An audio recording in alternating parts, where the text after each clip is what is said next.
What's going on, everybody? Welcome to another edition of Retro Reacts. Jay Recher here with you. I know it's been a couple of days, but we're back at it here on this beautiful Monday night. Appreciate everybody for tuning in. Please make sure you follow me on all social media platforms: Twitter, Instagram, Facebook.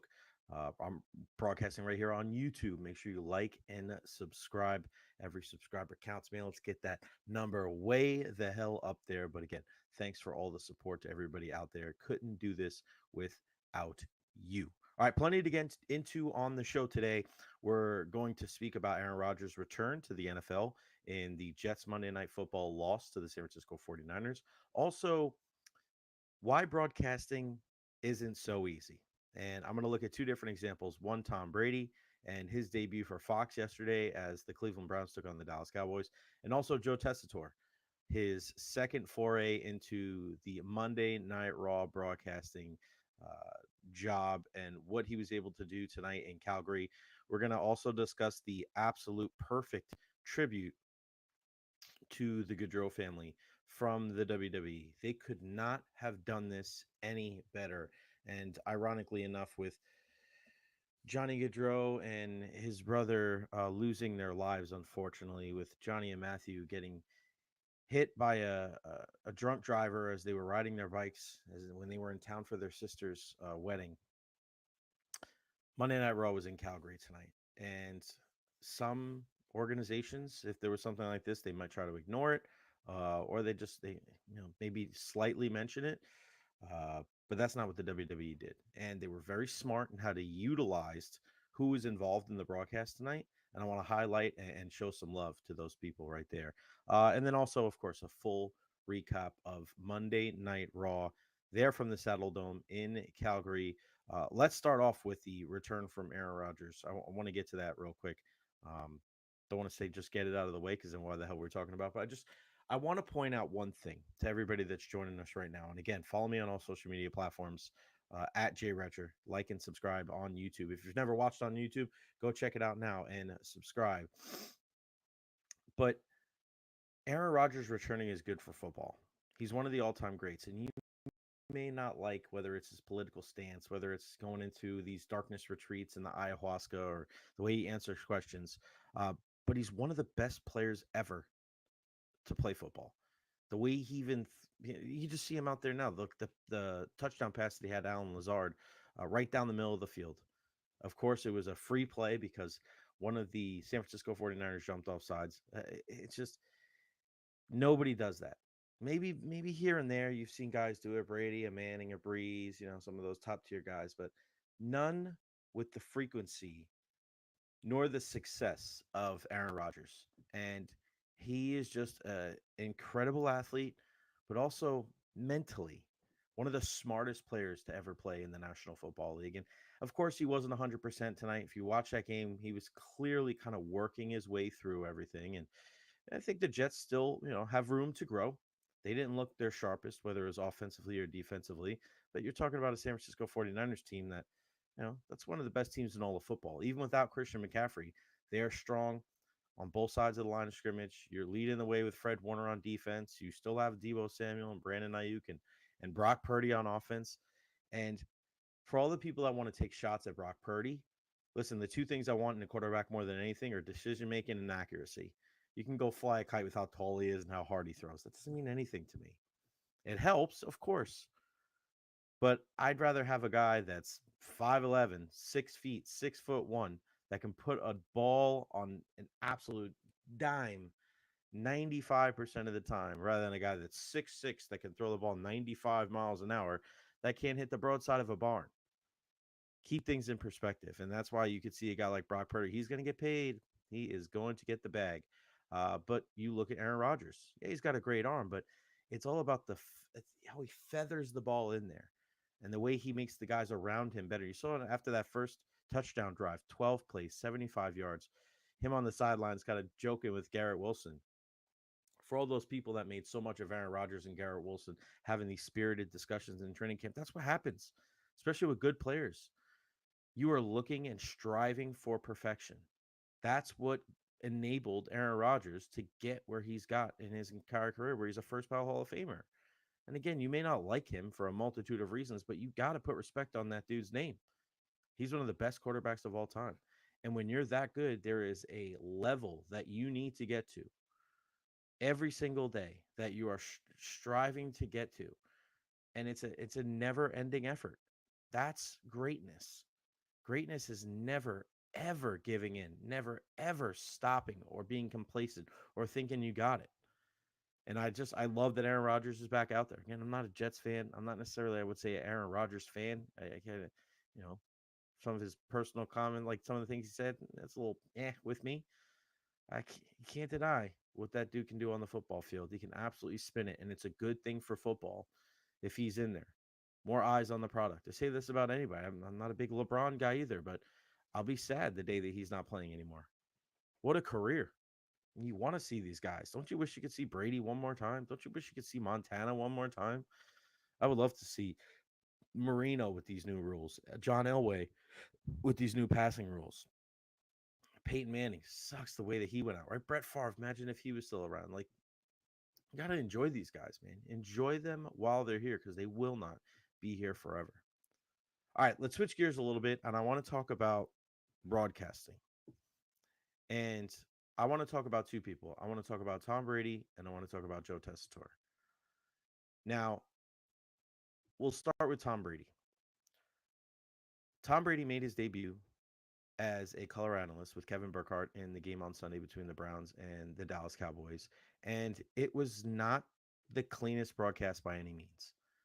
He had some difficulties with timing and knowing when to interject himself. There was some dead air, but that is what's going to happen when it's your first game being a color commentator.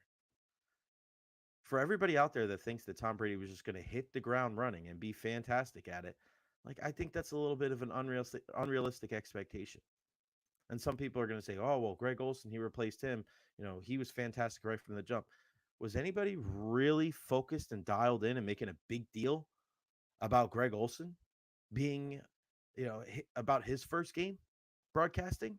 I don't remember seeing it. I've been covering football for the last 10 years.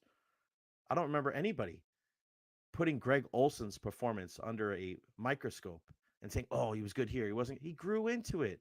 Yeah, he may have been a little bit better from the start, but nobody else was watching. Nobody else was watching it and going over it with a fine tooth comb like they are with Brady.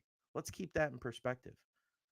And for those people out there that say, "Oh yeah, Tony Romo was really good when he started too," yeah, okay. And now, what is the overriding sentiment when it comes to Tony Romo? He's too much. He doesn't prepare. Now, people don't look too favorably on Tony Romo. Would you rather have a guy to start slow and get better over time and eventually kind of evolve into a great broadcaster? Yeah, I would rather take that guy. It's not so easy for somebody who's never done it before. You can do as many dry runs as possible. You could be around the game your entire life. It doesn't mean that you're going to just automatically be good at it right from the jump. Now, I remember I've done I've been on the air for the better part of 10 years. I've done play-by-play broadcasting for about the last 5. And I can tell you, when you are not in the booth consistently doing play-by-play or color, it takes a little while. And I'm on the air every day. My first game that I had this year for USF baseball, ESPN Plus with the great Jim Lauk. And this is after doing a 3-hour show by myself on WDAE. I got in the booth and my timing was off. It took to like the third or the fourth inning for me to really get my bearings. It takes time. And for all the people that are just absolutely shitting all over Tom Brady, for all these people that are crapping on TB12, I mean, I think that says a little bit more about you than him. All these people that are gloating because he had a difficult start to his broadcasting career, like, are you a Tom Brady fan? Like, are you a Patriots fan? Probably not. He probably burned you. He probably beat your favorite team, and it just sounds like sour grapes. You sound like a sore loser. Tom Brady wasn't great, but the fact that so many people are taking joy in his struggle, well, that's kind of weak. That's lame as shit. I'm sorry. That's lame as hell. I think that's so incredibly weak. He's going to get better. If anything, you could tell he was overanalyzing, and it's a lot easier to dial it back again than to force somebody to have a better work ethic. He'll find the timing down. I have no issue. I have no qualms with that whatsoever. Tom will definitely figure it out. Will he be an all time great? I don't know. It's still too early to tell, but he will improve. I guarantee you that. Now let's look at a guy that has had experience before on the play by play side. That's the great Joe Tessitore. Spoke about this last week. This is a guy that's done boxing. He's done college football. Now he comes into an arena with the WWE that's just completely different than completely different than everything else. I thought he did an admirable job in his first week. I thought he's even better this week. But he's a master of his craft. He's continuously trying to find ways to get better.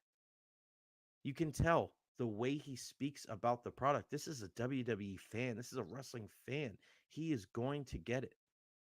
There's nobody that's going to be harder on him. There's going to be nobody that's harder on Tom Brady than themselves. That's what happens when you're a high level professional. I look at some of the people that I work with in the Tampa Bay area, they work their ass off to get to where they're at, and they don't stop. Joe Tessitore is not going to stop until he just ever, like, he's never going to feel like he's got it all figured out. Going back to Tom Brady in his playing days, he was still working just as hard in his last year with the Bucks as his first year with the New England Patriots. Joe is going to get better. And I love that he gives some validation. I love that he gives some legitimacy to the WWE because he has a history of being a top tier broadcaster.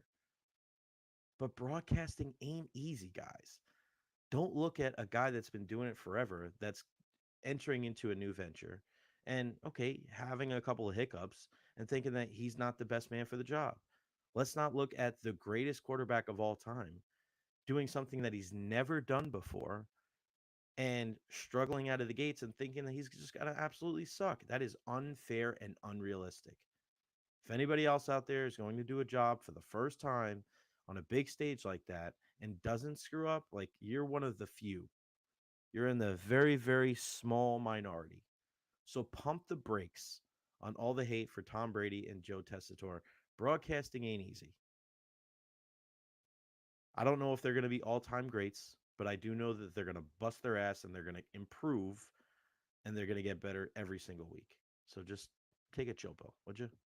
All right, let's get into the Monday Night Raw recap before we wrap things up. And let's start with, in my opinion, a great way to start the show. A hard-hitting affair, an hour-long commercial-free, the Wyatt Six and American Made. I really want to highlight Nikki Cross. So good to see this side of her where she can just go out there and be free and be herself. If you remember when Nikki Cross first got introduced to the WWE audience, it was with Sanity there, with Eric Young and the crew down in NXT. And I just love her, like running around like a maniac, you know, pulling her hair back. The lights were like off, and there was like these like weird like helicopter lights. She was fantastic. Remember the match that she had with Asuka there at NXT for the NXT Championship? It was one of the best matches I've seen. Go back and watch it. They did the Super ASH stuff, like that was not good. The stuff with Nikki Cross, I mean the stuff with Alexa Bliss, it was okay, but this, she's really like coming into her own. And I loved the match. I thought it was hard hitting. I thought there was really good pacing for everything. And then it finishes like it had to finish with Wyatt Six standing tall in the middle of the ring. But where do they go from here? Do you continue this storyline with American Made, or do you start looking at kind of the next set of opponents? Because you can't have American Made just continue to take all these losses because then they just lose all their credibility. I'm very interested to see where they go from here. Next up, Finn Balor comes out spitting facts, challenging Damian Priest, telling him to come out here so we can, get something off his chest. And he says, "You made Finn Balor a sidekick. I ain't no sidekick." A great line from Fergal Devitt. Finn Balor. Chaos ensues. Damian Priest and Rhea Ripley, who came down to help out, they get cooked. And then here comes Jey Uso with a chair to help his new friends. So kind of planting some seeds on where that whole situation is going.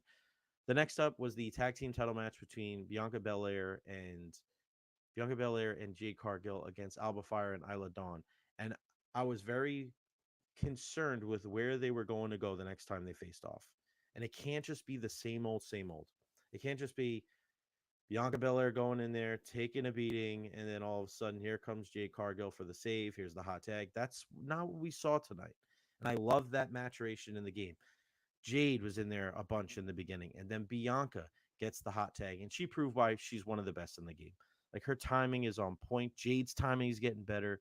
There was one point where the uh, Alba and Isla they hit their finisher, the one that helped them win last week, and Jade Cargill came right before three. The timing has improved so much.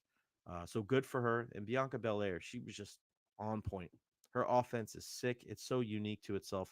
I love it. So really, really good stuff there. A big win for Jade and Bianca. Then another backstage segment with Rey Mysterio and the LWO and the Judgment Day guys, and Rey calls Dominic Mysterio my estupido son. That had me pop. That had me laugh so hard. Uh, it was great. It was great. Um, all right, so I want to talk about my favorite part of Monday Night Raw, and my favorite part of Monday Night Raw was certainly the tribute to the Gaudreau brothers, Johnny and Matthew, who lost their lives, unfortunately, when they were hit riding their bicycles by a drunk driver when they were home ready to attend their sister's wedding. And I was really curious to see how WWE was going to approach this, being that Johnny Gaudreau, a former member of the Calgary Flames, um, the memorial was set up outside. There were so many different, jerseys out there and his favorite candies out there. So, what does WWE do to mention this, to talk about this? And I thought what WWE did to pay tribute to the Gaudreau family, I thought was absolutely perfect and one of the best things that they've done in a long time. And we'll start with like first off just mentioning it and the name and fashion that they did. Um, Gunther, Bret the Hitman Hart comes out, and a great ovation for the Hitman. Um, and Gunther comes out, and then they have their back and forth. And Gunther Gunther says, "Bret Hart, my second favorite wrestler, my number one, Bill Goldberg." And as everybody knows, or the majority of the people know, that Bret Hart's career was ended because Bill Goldberg kicked him in the head, and it was never the same after that. So after Gunther comes out and he's talking all this smack to the Hitman, here comes Sami Zayn, right? Canadian, beloved north of the border, and he comes out with a Johnny Gaudreau jersey on, the number 13 Calgary Flames, and my goodness, what an ovation that he got. Back and forth between Sammy and Gunther. He's saying, you don't want to fight me for the title. Bret Hart calls him a coward. Sami Zayn goes outside the ring. Him and Gunther mix it up a little bit. And as they're mixing it up, like right as everybody's getting pulled apart, Joe Tessitore says it doesn't go unnoticed that he's wearing a Johnny Gaudreau jersey. And I thought that was just so perfect because they didn't mention it before then, but everybody in the building knew. And I'm sure a lot of people that were watching at home also saw that and said, wow, that was a great move. And then they go outside of the building, and the perfect person to talk about this tragic situation was outside. And that's the one and only Jackie Redmond, friend of the program, longtime NHL Network host, and now working with the WWE. And she does it all, and with the utmost class and professionalism. And the way that she broke it all down, the way that they shot it with her walking outside, when you see all of the jerseys and just all the flowers and everything, remembering Johnny and Matthew Gaudreau, the WWE could not have honored the Gaudreau family any better than they did. So kudos to the WWE, and kudos to Jackie Redmond, and kudos to Sami Zayn. That was absolutely perfect. And the WWE, when they do things like that, they prove why they are one of the most successful companies in the world when it comes to sports and entertainment. Because when they dive in and they really put their best foot forward, they they're unmatched. but it was a beautiful tribute to the Gaudreau family. So again, shout out to Jackie Redmond, Sami Zayn, the WWE as a whole. That was very, very well done. All right, 6-person tag match coming out next with you see the Pure Fusion Collective, who still a lot of people not thrilled with, but Zelina Vega comes out, Lyra Valkyria comes out. They have a mystery tag team partner. We're wondering who it is. I think a lot of people knew. Here comes Natalia. Great pop. She looked fantastic in the ring. Her skill set is so unique, and she nails it, man. It's simple, but it's effective. Everybody knows what's coming. Her timing is on point. And when you look at the importance of veteran wrestlers helping out younger talent, like not many people have done more than Natalia and her husband TJ. Like you just look at some of their videos on social media and you look at wrestlers from even outside the WWE that are there and working with them. And how many of these young women have worked with Natalia, whether it's at the NXT level or the WWE level. Another great comment from Joe Tessitore, or it might have been him, or I was going to say Stu Bennett because Gunther said Stu instead of Wade on the show today, which was pretty funny. Natalia's wrestled the best of the best for the last 20 years. Like, think about that. The best of the best Natalia's been in the ring with and done a great job. And there was no need to overtell the story. No need. That match needs to end with Natalia putting somebody in a sharpshooter and that person tapping out. It's exactly what happened. All three women, actually, with Valkyria and Zelina Vega and um, Natalia, putting Zoe Stark and Shayna Baszler and Sonya Deville all in submissions. The sharpshooter for Natty in the middle of the ring. Ding, ding, ding. Sometimes it's just better to let it play out. Beautiful, beautiful. And love to see him. And I know it got cut short, but a nice backstage segment too with Brett and Natty and the girls. It's just a little touch. Give you, a kudos to the Canadian greats. Really, really good to see. Then the Drew McIntyre segment. He comes out. He starts going after Wade Barrett. Comes out of the ring, says, "Why did you stop me when I was trying to beat down CM Punk?" I thought that was, knowing that CM Punk wasn't there or wasn't going to come out, what was going to happen with Drew? He has to be on TV, but it can't just be just a plain old, like, all right, go out there, talk smack, and leave. I like that he got out of the ring, got into the face of one of his best friends, and said, I'm not mad at you. I'm just disappointed because you got in my way when I was trying to destroy CM Punk. But the next time I will be angry. And then right at the perfect time, here comes Adam Pearce. And Pearce gets McIntyre back in the ring and he reveals that their feud is not over and they will wrestle another time at Bad Blood, Hell in a Cell. And the way Pierce delivered the line, he took off his glasses, like that was really, really well done. And the look on Drew McIntyre's face was a little worried. And I thought that was curious until this is why having a good broadcast team helps and why the WWE is different than other wrestling companies. I was wondering why does Drew, like, he would want to be locked in there with CM Punk, right? Like he wants to get his hands on him. He's clearly going to be compromised. You just beat the crap out of him last week. But then Wade Barrett says Drew McIntyre has not had a great record in Hell in a Cell matches, and that's where it all made sense. So when you look at something that sets WWE apart from like an AEW or other wrestling companies, that is it right there. Talk so much about like, oh, in-ring product versus, promos and all that stuff. It's about how do you tie on what's going in. One of the things, not the only thing, but how do you tie in what just happened in the ring and then help it on the back end with your commentary, with your broadcasting team. And that's what WWE does better than anybody. And that's why, they're number one. Backstage segment with Karrion Kross. He's talking to The Miz, kind of planting some seeds. What's going on with The Miz? You're in a rut. You got to do something to get rid of, here comes Xavier Woods. And now that Odyssey Jones is out of there because he got let go from the company, it looks like Woods and Kofi, they're going to get a tag team title match next week against Judgment Day. But it's like the beef gone? Is like the worry, the concern gone? Are we just going right back into like, all right, everything's good? Because that's a little curious to me. Um, we'll see. We'll see. Because I think you were on to something there, but if it just goes back to them being a tag team, I think you might have missed an opportunity to get some, a new lease on life when it comes to Xavier Woods and Kofi Kingston. Finn Balor, Rey Mysterio up next. A solid match, unfortunately, ends in It was kind of a little bit of a gaga finish there with the DQ. And then finally, the four-way matchup for the number one contendership to the Intercontinental Championship. Jey Uso ends up winning. I think that was the right call. Braun Strowman's kicking everybody's ass. And then he takes the top off of the broadcast table, and then he turns around. There comes Bronson Reed flying through the sky, right on Braun Strowman, and that was fantastic timing from both of those guys. Because I was wondering, like, how is that? How would that happen?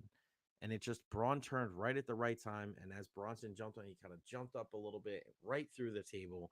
Man, those guys, they have some good chemistry, those two big dudes. And you don't always see that. You don't always see two big guys have chemistry like that, but that's exactly what we saw from Bronson Reed and Braun Strowman. So that feud is not going anywhere. We'll probably see some more of that next week. And then shout out to Jey Uso. That's what everybody wants to see. Jey Uso against Braun Breaker for the Intercontinental Championship. That is going to be a lot of fun. All right, guys, make sure you follow me on all social media platforms at Recher, Facebook, YouTube, Twitch, Twitter, a little bit of everything that we speak about here on the program. Make sure you like and subscribe on YouTube as well. Going to definitely cut up some of these videos and put them out there and continue to push this conversation forward. Yeah, can't wait, man. Make sure you tune into WDAE starting at 6 a.m. tomorrow with our guy Pat Donovan and Aaron Jacobson, and then Zach Bobner and I will be live on Jay and Zach tomorrow at noon. Yeah, Denard Spin is going to join us. If you missed our conversation with Richard Sherman, that was awesome. Head on over to jnz.com to check that out. All right, I appreciate everybody. Go get some sleep. I'm going to go cut up some videos and then hit some hay too. We'll see you next time right here on Retro Reacts. Peace out.